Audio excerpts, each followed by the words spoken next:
नमस्कार। आपको हर दिन पावन श्रृंखला की जानकारी नियमित व सबसे पहले मिलती रहे, इसके लिए कृपया आप हमारे चैनल को सब्सक्राइब कर बेल आइकन अवश्य दबाएं। हर दिन पावन श्रृंखला की आज की कड़ी में आइए हम स्मरण करते हैं जयपुर फुट के निर्माता डॉक्टर प्रमोद करण सेठी को। यदि किसी व्यक्ति का कोई अंग जन्म से न हो या किसी दुर्घटना में वह अपंग हो जाए तो उसकी पीड़ा समझना बहुत कठिन है। अपने आसपास हंसते खेलते दौड़ते भागते लोगों को देखकर उसके मन में भी यह सब करने की उमंग उठती है, पर शारीरिक विकलांगता के कारण वह यह कर नहीं सकता।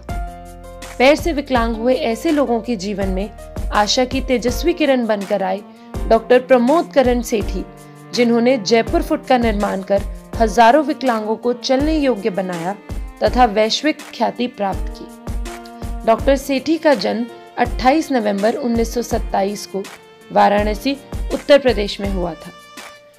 उनके पिता काशी हिंदू विश्वविद्यालय में भौतिक शास्त्र के प्राध्यापक थे, अतः पढ़ने लिखने का वातावरण उन्हें बचपन से ही मिला। प्रारंभिक शिक्षा पूर्ण कर उन्होंने सरोजनी नायडू चिकित्सा महाविद्यालय आगरा से 1949 में चिकित्सा स्नातक और फिर सन 1952 में प्रास्नातक की उपाधि प्राप्त की। यूं तो एक चिकित्सक के लिए यह डिग्रियां बहुत होती हैं, पर डॉक्टर सेठी की शिक्षा की भूख समाप्त नहीं हुई। उनकी रुचि शल्य चिकित्सा में थी, अतः उन्होंने विदेश का रुख किया और एडिनबर्ग के royal medical college of surgeons में प्रवेश ले लिया। सन 1954 में यहाँ से FRCS की उपाधि प्राप्त कर वे भारत लौटे और राजस्थान में जयपुर के सवाई मानसिंह चिकित्सा महाविद्यालय में शल्य क्रिया विभाग में प्राध्यापक बन गए। सन 1982 तक डॉक्टर सेठी इसी महाविद्यालय में काम करते रहे। इसके साथ ही उन्होंने संतोखबा दुर्लाभजी स्मृति चिकित्सालय में अस्थियों पर विस्तृत शोध किया।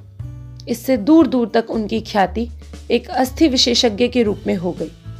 जब डॉक्टर सेठी किसी पैर से अपंग व्यक्ति को देखते थे तो उनके मन में बड़ी पीड़ा होती थी, अतः वे ऐसे कृत्रिम पैर के निर्माण में जुट गए जिससे अपंग व्यक्ति भी स्वाभाविक रूप से चल सके। धीरे धीरे उनकी साधना रंग लाई और वे ऐसे पैर के निर्माण में सफल हो गए। उन्होंने इसे जयपुर फुट का नाम दिया। कुछ ही समय में पूरी दुनिया में यह पैर और इसके निर्माता डॉक्टर सेठी का नाम विख्यात हो गया।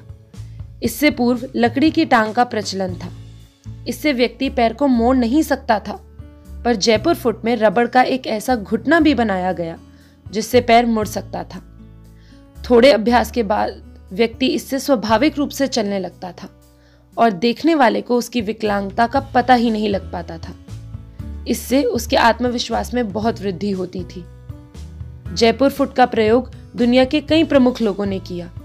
इनमें भारत की प्रसिद्ध नृत्यांगना सुधा चंद्रन भी एक है। एक फिल्म निर्माता ने उनकी अपंगता और फिर से कुशल नर्तकी बनने की कहानी को फिल्म नाचे मयूरी के माध्यम से पर्दे पर उतारा।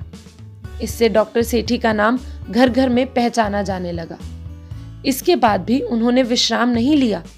वे विकलांगों के जीवन को और सुविधाजनक बनाने के लिए इसमें संशोधन करते रहे। डॉक्टर सेठी की इन उपलब्धियों के कारण उन्हें डॉक्टर BC राय पुरस्कार, रेमन मैग्सेसे पुरस्कार, गिनीज पुरस्कार आदि अनेक विश्व विख्यात सम्मानों से अलंकृत किया गया। लाखों विकलांगों के जीवन में नया उजाला भरने वाले डॉक्टर प्रमोद करण सेठी का निधन 6 जनवरी 2008 को हुआ। भारत माता की जय।